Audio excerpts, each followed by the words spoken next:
is the Sunday Matinee. I am The Wiz.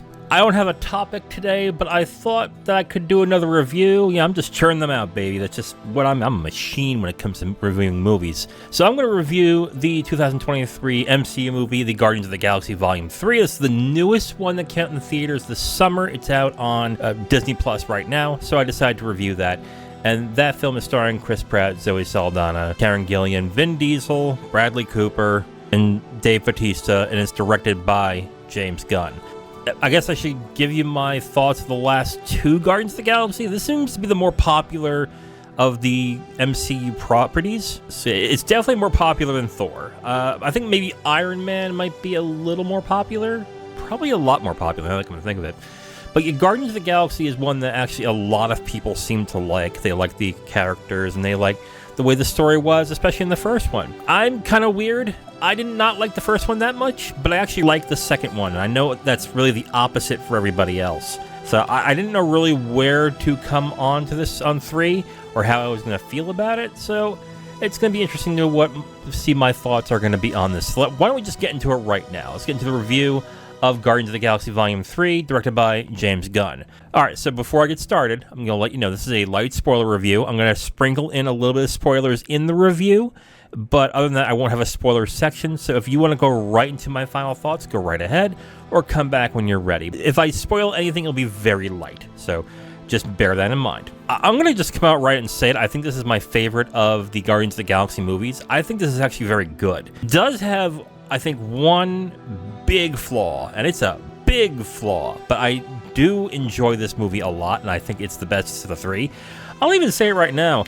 It's probably the best of the MCU movies since Endgame. I think I said that last year about Multiverse of Madness. I actually really liked Multiverse of Madness, but I actually liked this one a lot more, which I was kind of surprised by, because again, I wasn't a fan of the first one. I thought the second one was good, not great, but this one I actually reacted to a lot differently than the other two, and I'll get into why that is. And it's because the story that they have in this movie really works. Beginning of the movie, Rocket gets critically injured, and they have to find a way to make him better, but they find out that he has proprietary tech in his body that if they try to use a med pack or try to heal him, he will die. So then they have to find out exactly where to get the codes and everything to heal him. And as they are doing that, they are also doing flashbacks as to Rocket when he was under the High Evolutionary, which is the villain of this movie. Let me get the name of the guy, I'm sorry. Played by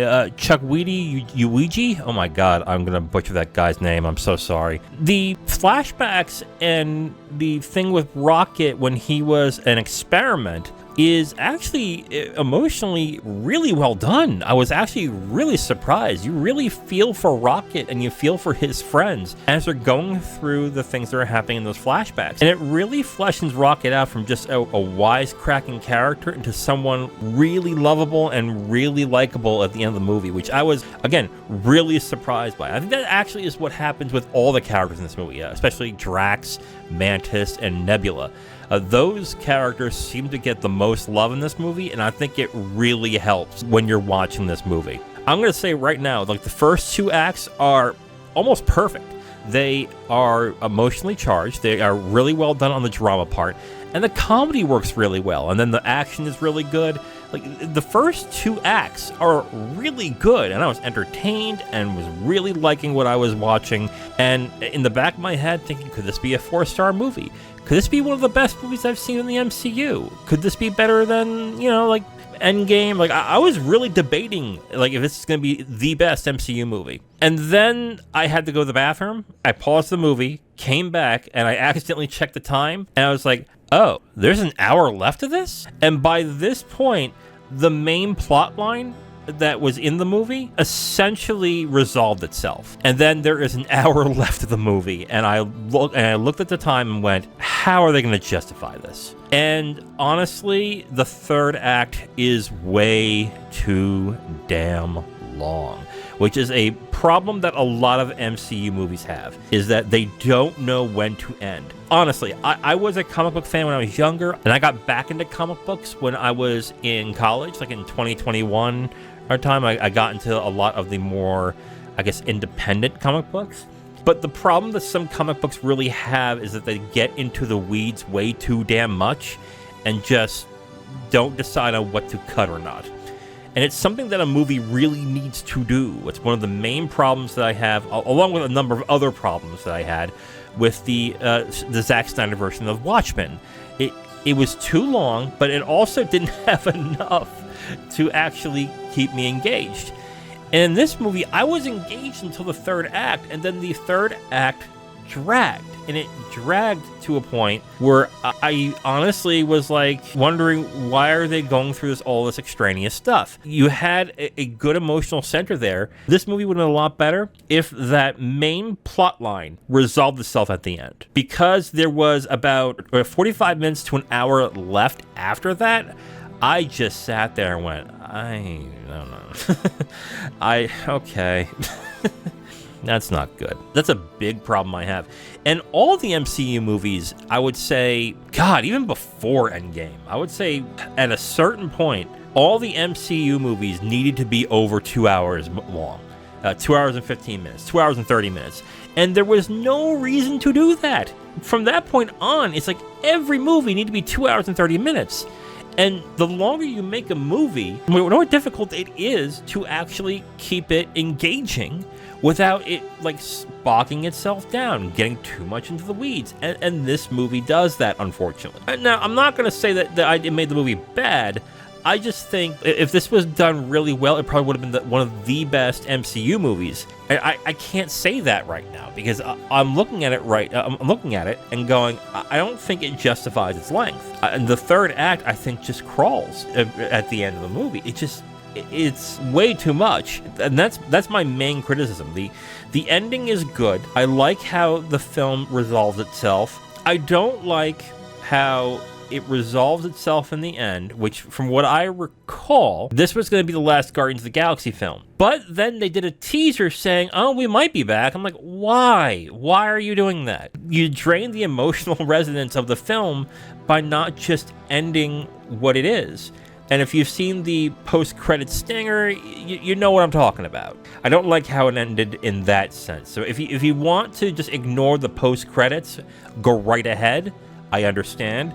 But since I didn't, and I know what happens, I'm like, oh, okay, never mind. That part of it disappointed me.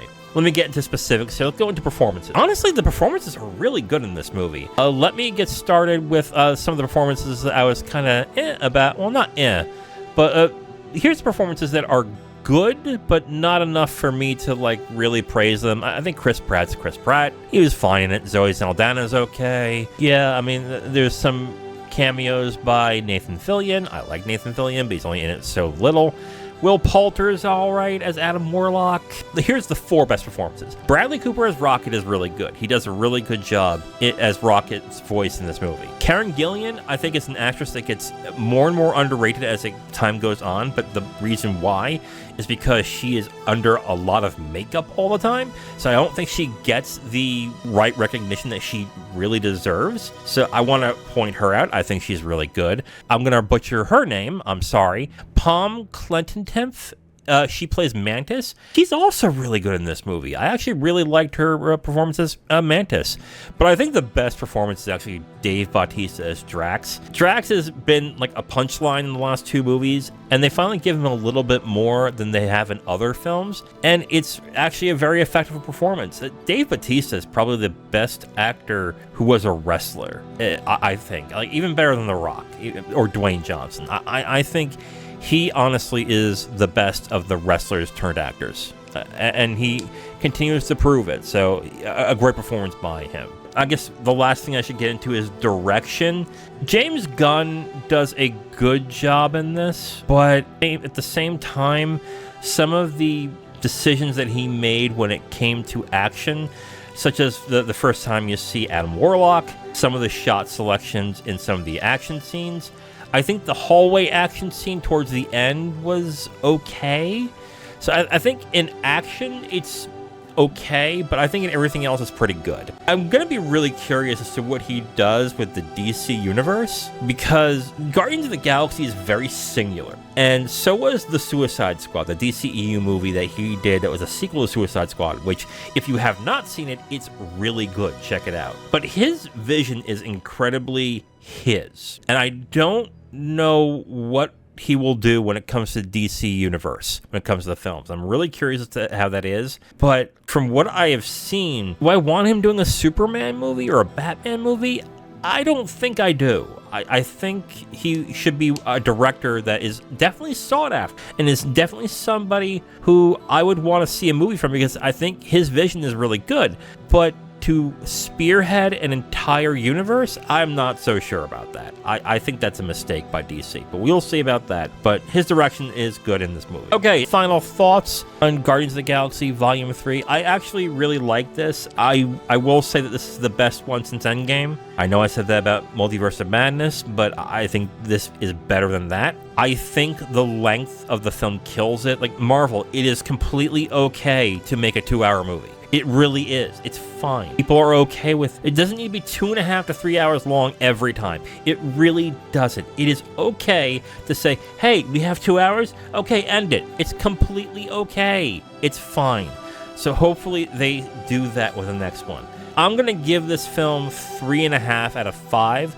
I debated on 4, but I think 3.5 is pretty good on that one. I think that's actually more accurate. The length, I think, was a mistake. I think they should have cut it by at least 30 to 45 minutes. There is so much chaff in this movie, and I really think it could have had a few edits. It could have taken away a lot of the cruft in the film, and because of that, it went way too long. It's going to go down to about 3.5 stars, but still very good. I really like this movie. I think it's one of the best that the MCU's had lately, so if you have been debating on which ones to not watch and which ones to watch, I think this is one to watch. I think this is a really good MCU movie.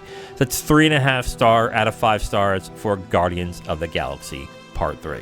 And before I go on the Sunday matinee, I guess I just want to talk about the MCU as a whole right now. I understand that a lot of people are starting to get, I guess, a little fed up with the MCU and everything, and I kind of agree. There's been talk that maybe they should reboot it after the disaster that was Secret Invasion. I heard a lot of people did not like that. I am not watching it. The last TV show from Marvel that I saw in its completion was Miss Marvel, and it was good, but I watched a couple of episodes of She-Hulk, and I could not sit through it.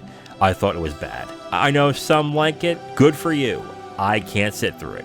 So there's that. Loki Season 2 is probably something I'm going to check out, but honestly, at this point, I think the MCU is, after the Kang stuff is done, which is going to be another 2.5 years. Oh, Lord. After the Kang stuff is done, I think they should stop. Wait 5 years, reboot it. I think that's what they should do. They probably will not do it. They will probably do what they did with Spider-Man, say, oh, okay, well, we ended the Raimiverse. 2 years later, let's do the one with Andrew Garfield. They can't do that. They need to put more time away. And I like comic books, and I like comic book movies and superheroes. I'm getting tired of the MCU now. If they are going to continue this, they need to make some drastic changes. And the other problem, too, is they've killed a lot of their good villains. So I don't know what they could do moving forward. And then on top of that, sometimes with the movies, you have to have watched the TV shows in order to know what's going on. And that's a problem because the quality of the TV shows have not been good. They really haven't. Like, I think Loki, WandaVision, and again, I like Miss Marvel, but it's not fantastic. It's good, but I know that's not everyone's cup of tea. I think the MCU really needs to shake it up a little bit, or just stop and reboot after a good period of time. But that's mine. All right, guys. Well, that is it for the Sunday matinee and this episode of I Am The Wiz.